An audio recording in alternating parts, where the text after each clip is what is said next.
Hindi biography actor fact में आपका स्वागत है।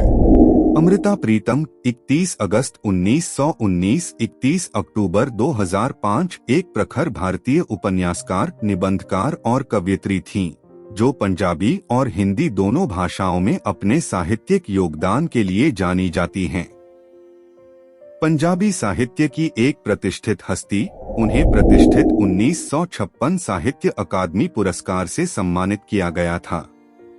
उनके व्यापक कार्य में 100 से अधिक पुस्तकें शामिल हैं, जिनमें कविता, कथा, जीवनियां, निबंध, पंजाबी लोक गीतों का संग्रह और एक आत्मकथा शामिल है, जिनमें से सभी का कई भारतीय और विदेशी भाषाओं में अनुवाद किया गया था।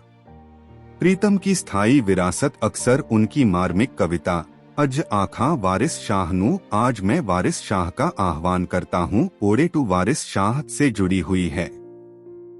यह भावपूर्ण शोकगीत 18वीं सदी के पंजाबी कवि को श्रद्धांजलि देता है और भारत के विभाजन की भयावहता पर उनकी गहरी पीड़ा की अभिव्यक्ति के रूप में कार्य करता है।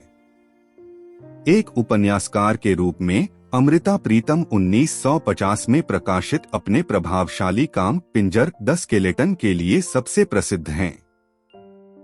इस सम्मोहक कथा में उन्होंने पुरो के अविस्मरणीय चरित्र का परिचय दिया, जो महिलाओं पर होने वाली हिंसा का प्रतीक है। मानवता की हानि और अस्तित्वगत भाग्य के प्रति अंतिम समर्पण। पिंजर को 2003 में एक पुरस्कार विजेता फिल्म में रूपांतरित किया गया, जिससे एक साहित्यिक दिग्गज के रूप में उनकी स्थिति और मजबूत हो गई। 1947 में भारत के उथल-पुथल भरे विभाजन के बीच अमृता प्रीतम लाहौर से भारत आ गईं। इस स्थानांतरण के बावजूद उन्होंने अपने पूरे जीवन काल में मोहन सिंह और शिव कुमार बटालवी जैसे समकालीन लोगों के साथ कंधे से कंधा मिलाकर पाकिस्तान में अपनी लोकप्रियता बनाए रखी।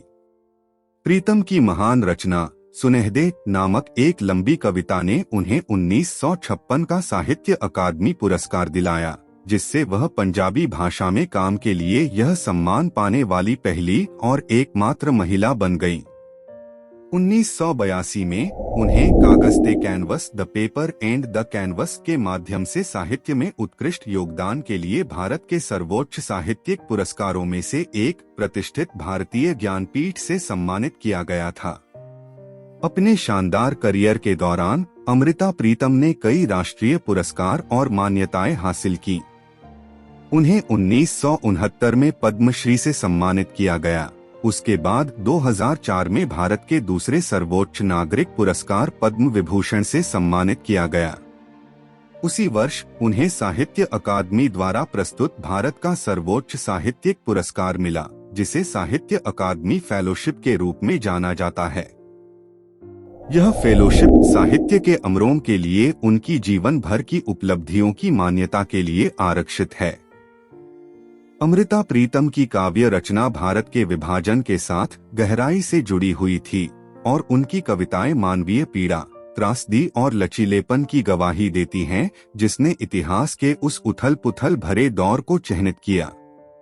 उनका साहित्यिक योगदान दुनिया भर के पाठकों को प्रेरित और प्रभावित करता रहा है और भारतीय साहित्य की समृद्ध छवि पर एक अमिट छाप छोड़ गया है।